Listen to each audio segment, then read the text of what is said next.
solver. So we've got to start looking at citizens as resources.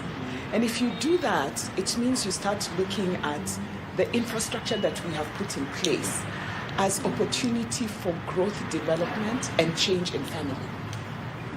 Look at our industries.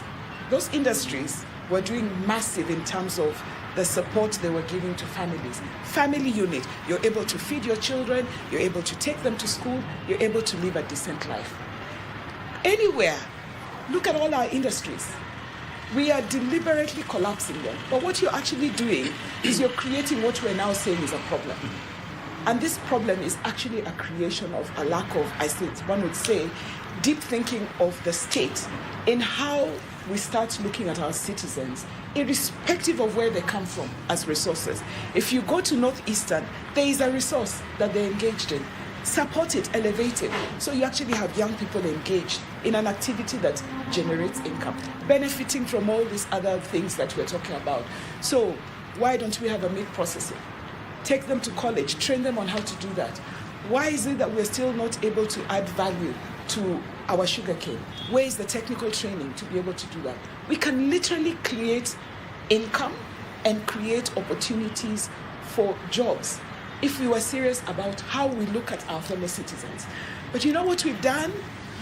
We are now enemies because we are not in whatever political party, or you didn't vote for me, so we create enemies from citizens for actually exercising their democratic right.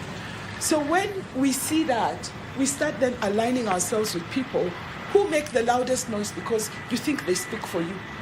And they're saying the things that are affecting you. And you're like, this person gets me, this person gets me.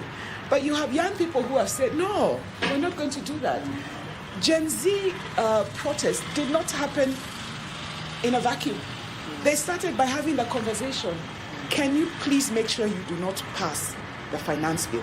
Can we talk about the finance bill? Can we Yani, there was a whole conversation going on before they went to the streets, and that's how I was saying that when you look at peace, you must also recognize that protest is a form of peace. They are going to the streets to engage with you because that is the only platform you've given them to engage. Now, how you respond is now when we talk about, do you see your citizens as enemies or do you see them as resources? And if you continue to see them as enemies, you will have the sort of conflict that we're always seeing.